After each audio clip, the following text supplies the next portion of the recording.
Despite the ceasefire agreement, Israel's wars on Gaza and Lebanon continue to dominate the political discourse in the region, with the threat of re-escalation ever present.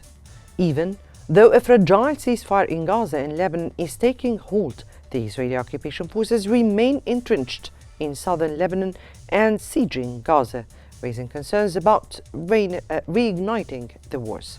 With President Trump now in his second term and pressures on Israeli Prime Minister Netanyahu to resume the war, fears are increasing and risks are evident. As Netanyahu prepares to meet with Trump in Washington, many are questioning what this meeting will mean for the future of the region. Will Israeli operations continue unabated, or is there a possibility of a shift in strategy? What would the long-term repercussions for Gaza, Lebanon, and the broader Middle East be? Welcome to In Depth.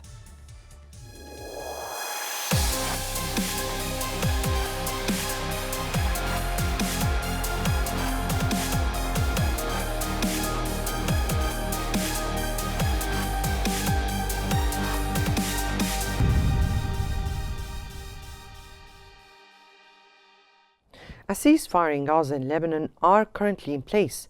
Their ability to lead a lasting peace in the region remains uncertain.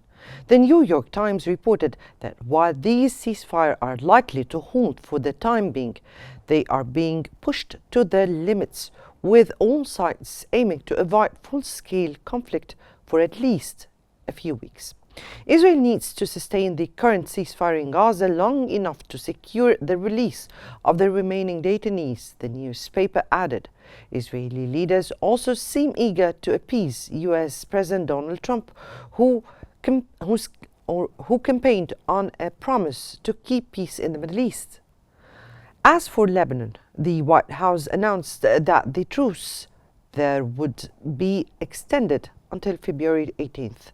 Lebanese Prime Minister office confirmed, while Netanyahu's coalition government relies on far-right lawmakers who seek permanent Israeli control of Gaza, and his administration could collapse if the war ends. However, the truce can continue beyond the 42-day mark as long as both sides remain negotiating about whether to make the agreement permanent.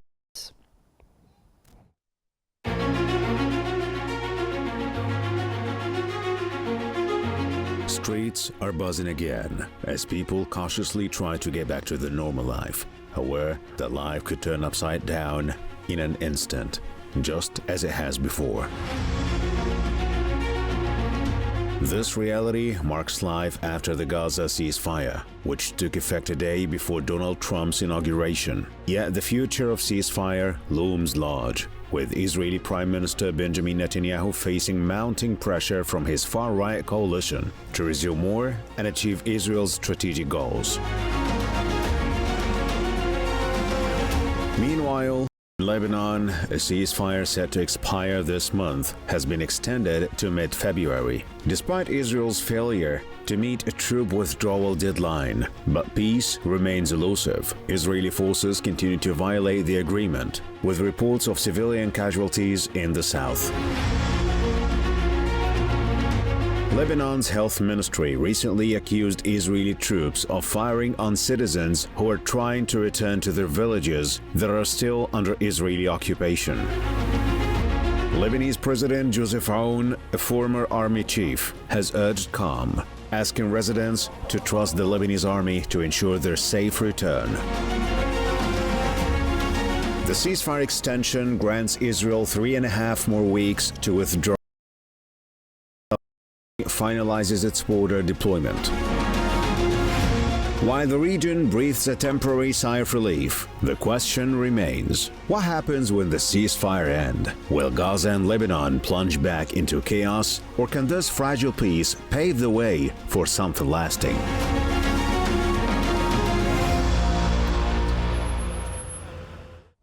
Welcome back. And for more analysis, we're joined from the occupied Jerusalem by Ms. Ratiba Al-Nacha, member of the Palestinian National Action Committee, and from Beirut, Mr. Khalid Zain Al-Abidin, Zainuddin, the political analyst. Good afternoon to you and welcome to Qnews. We start with Ms. Nacha, and the ongoing ceasefire in Gaza is arguably fragile, with the path to sustainable peace is so uncertain. What could be the most likely scenarios for Gaza in these upcoming stage, and with Israel delaying the release of Palestinian prisoners, as we saw, for instance, today? Yes, Israel is trying to put more pressure on the Palestinians so they can lower their expectation from the second stage of this deal, if they reach the second stage of this deal still. But as I think that Trump is giving like two opposite promises or says for everyone, and he is confusing the situation more and more with his says. Because in one hand, he has like a commitment for the Palestinian and other countries on this deal that the United States will put pressure on Israel to continue this deal, because it's a part of the stability of the situation in the Middle East, and will open more opportunity for agreements with the Arab states and regional peace that he is seeking. In the other hand, he is threatening the Palestinian case by talking about a very large immigration for the Palestinian, or transferring for the Palestinian to other states, Arab states, and that means the opposite from having a stable situation in the Middle East, and it's the opposite of opening opportunity for peace in the Middle East. So I think that the Israelian is benefits from these confusing that Trump is putting the word on it and trying to put more pressure on the Palestinian and threaten this deal and not going to the second stage of this deal yet. As we see, Trump is still moving with Netanyahu's ideas about the needs of Israel to annexing more lands and to be larger in its to extend its territories on the ground. Yes. If on the West Bank and even other areas. Right. Mrs. Zainuddin, the potential for the Lebanese front to reopen is very concerning. Now, what factors are most likely to trigger a renewed conflict between Israel and Lebanon, and how can the international community intervene to prevent that, if this is possible? Good afternoon for you and for your guests. The Beirut Ahranot newspaper quoted an Israeli officer in the military establishment assisting the possibility of a return to security war in Israel, and estimating the possibility of emphasizing the clearer rules of ceasefire agreement and its implementation, the more will it hold. Netanyahu said that the truce is not the end of the war, threatening the return of a fierce war, setting Hezbollah movement on the border and the army's inability to disarm the party and the tunnels and not confiscate the facilities used for fighting. Of course, the international community can promote security and stability in the region by assuming its responsibilities, preventing a return to war, establishing cooperation between the international community and the conflicting parties, deploying international forces, sponsoring a lasting peace agreement, using a UN platform, unite the parties to the conflict, and pledging to sponsor it in a serious and fair manner. Of course, and we have trust and full confidence with the president and his wide international relations that he will use it to finish the war between Lebanon and Israel. Right, but that needs the will of the international community at large. Ms. Nacha, Steve Witkoff's recent visit to Gaza, just before meeting with Israeli Prime Minister Netanyahu marks a significant diplomatic moment.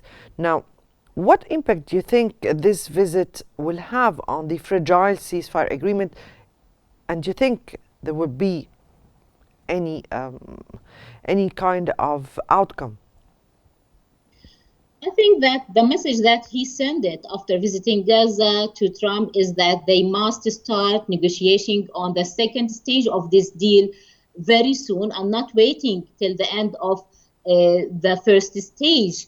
And I think in the 16th of February. And I think that this message means that he is feeling that the sustainability on the Middle East will be shocked very strong if Israel failed this deal, as well as she's doing in Lebanon as well. And I think that every chance of having any peace agreements, or the Abraham agreements that Trump is dreaming on, will be destroyed completely if they make the Israel go on with their plans. Let me here take this, Ms. Nacha. Netanyahu's upcoming visit to Washington. It's just next week, and probably would be on January 20th. That will make him the first world leader to visit since Trump's second term began. Now, what's your take on that? What do we expect out of this meeting, particularly with regards to Israel's policies in Gaza and the West Bank? I think that Trump is always looking for deals and big deals, and he will put Netanyahu on the consequence, the causes of his actions in the Middle East, and what he will lose by continuous in this strategy in attacking Gaza Strip, and how he can benefit from the ceasefire. I think that the deal will be to continue the ceasefire in Gaza and allowing him maybe to annex some lands, I'm sorry to say it, but in Syria, Lebanon, and the West Bank to Israel. In the other side, if he has to announce a Palestinian state, and that will allow them to go with agreement with Saudi Arabia, and maybe some agreements with Iran as well. And this is what is the main goal, and what is Trump looking for, to have agreements with Saudi Arabia and Iran, both of them. And that will not happen if Netanyahu continue in his attack on Gaza and West Bank as well. So I think the deal will be to have more benefit from this Abraham agreement, from this peace agreement with Saudi Arabia and Iran. On the other hand, he will go slow with his annexation of the West Bank and the attack on Gaza Strip. I think this is the deal, and this is what will happen in his next visit to the United States. Trump is not like Biden, and he is not threatened by Netanyahu as well as Biden. Biden was very afraid from the Israeli lobbying in the United States, or what we call it IPAC, and a lot of promises he didn't keep because of this pressure from this Zionist lobby in the United States. Trump, on the other hand, he has point of power and not afraid from this kind of pressure that Netanyahu put on Biden that time. So I think he will be very surprising with the meeting in Netanyahu, and what they go from this, what will come out from this meeting will be very surprising for everyone. And I think he is going for a very big deals on the Middle East, and Israel dreams will not be the whole part of this deal. We'll come to surprising, and what you meant here. Let me go to Mr. Zainuddin first. Israel's continued military presence in southern Lebanon beyond the January 26th deadline. And this has raised concerns of further confrontation along the border. Now, with the Israeli forces intensifying clearing operations and demolishing civilian infrastructure, how do you assess the risks of escalation of violence in Lebanon? The failure of Israeli forces withdraw from southern of Lebanon after the expiration of the ceasefire agreement raised many concerns among the Lebanese first and between Lebanon and the international community. Second, the Lebanese fear that the international community, which pledged and was the sponsor of the truce, will not push Israel to withdraw from all Lebanese territories. It will be the result of turning the south into an external battleground and the interior into a battleground between the Lebanese parties and turning Lebanon into a country of war and chaos. And in such situation, the war will be in Lebanon and will not stable the country, will not stable state, and it will have adverse effects for Syria, for our neighbors, for borders, for Arabic countries, and for the international community, and for Union Europe, and for U.S. For this reason, the responsibility of the international community to play a positive role with Lebanon to push and to use their power. Right. But let me here ask you, also indoors, do you think that the formation of the election of a president, the formation of a government, do you think the political stability in Lebanon will reflect on the conflict with Israel and the future of the ceasefire negotiations after it was extended until February 18th? Of course, forming a Lebanese government made up of specialists and patriots will first help to establish the internal political and security stability, which security stability in Lebanon and the war with Israel, and restores the trust between the state and citizens. Secondly, it will help strengthen trust between Lebanon and the Arab countries, international community, which will stimulate the economy, investments, projects, and international support to the country, and which they will play an important role to have a stable security situation in Lebanon, and will be the end of the war. It will be the end of the war. Hopefully. If we get back to Ms. Nacha here, and you spoke about surprises that will come out of the meeting between President Trump and Netanyahu. Now, Netanyahu is already going with calls from some of the far-right Israeli government members to resume the war after the first phase of this truce. Now, what are the surprises you're speaking about, and would Netanyahu given to the calls internally? Through Biden administration, Netanyahu wasn't invited formally for the United States, although he came to the Congress and make a speech which looked like a threat for Biden administration more than willing of having the help of the United States. He showed the power or upper power than the American government power in this speech. Now, Trump is inviting Netanyahu to come formally to the White House, and he will show him the real power circle and who has the control on the world more than he thought. And I think that he will put a limitation for the dreams of Netanyahu, and he will put some conditions for the continuous supporting of the United States of Israel. I didn't say that the United States will stop supporting Israel, but he will show him the benefit of having such a deal in the Arab world and the Middle East, more stability than the way that Netanyahu is taking in this government. I know that there's a lot of pressure on Netanyahu to continue this war after the first stage and not to continue for the second and third stage. But on the other hand, still we have a lot of pressure on him to continue on this deal, because we have like the law of